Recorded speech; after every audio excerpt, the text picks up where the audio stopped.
A veil of twilight settled over Edo, the city that would one day be called Tokyo. In the quiet heart of the city, hidden among whispering bamboo, stood a humble tea house. Inside, Master Jin, the most respected tea master in Edo, prepared for an unusual guest. Jin was known for his unshakable calm, a man whose tea could carry the soul into stillness. But tonight's visitor was no ordinary patron. Ryu, an infamous assassin whose name inspired fear wherever it was spoken. The news of Ryu's arrival unsettled Jin's students. Unease rippled through the tea house, yet the master himself moved without the faintest tremor. He weighed the tea leaves with slow precision, each gesture a silent wish for peace. The stillness was broken by the measured, deliberate tread of footsteps outside. Ryu entered, his gaze sharp, his presence heavy like gathering storm clouds.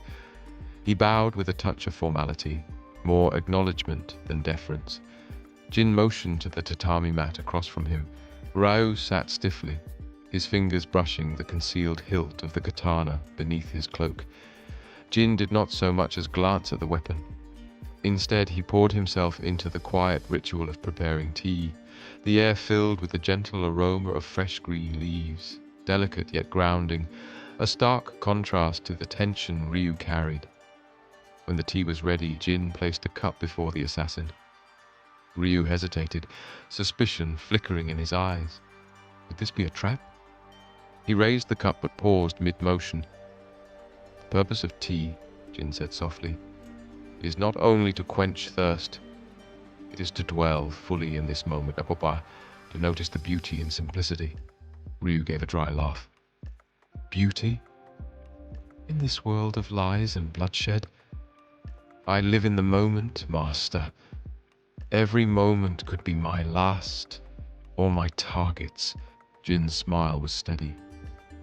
To live in the moment is not to be consumed by it. It is to be aware of sound, of scent, of the weight of the cup in your hand.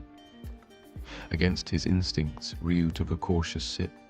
The tea was unexpectedly balanced, a gentle dance of bitterness and sweetness. He found himself noticing the warmth against his palms, the faint rustle of wind outside, the subtle fragrance drifting up from the cup. For a heartbeat, the assassin's hardened shell faded. There was only tea and warmth and the soft flicker of lamplight against the walls. The peace was brief, but it was real. Tell me, master, Ryu asked quietly. Is there a path to peace for someone like me? Peace is not a destination, Jin replied. It is a state of mind.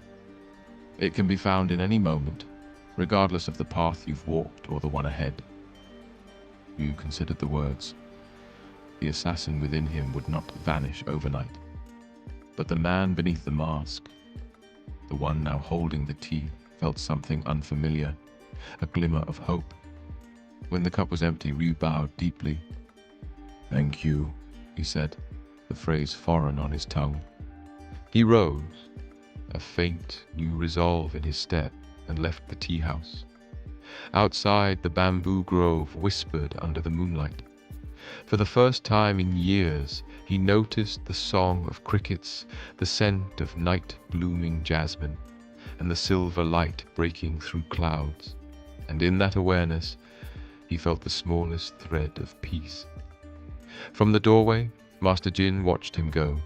He knew the road ahead would be hard, but a seed had been planted. The tea house returned to its gentle stillness, lamplight spilling over the tatami, a quiet reminder of how mindfulness can reach even the most shadowed of hearts.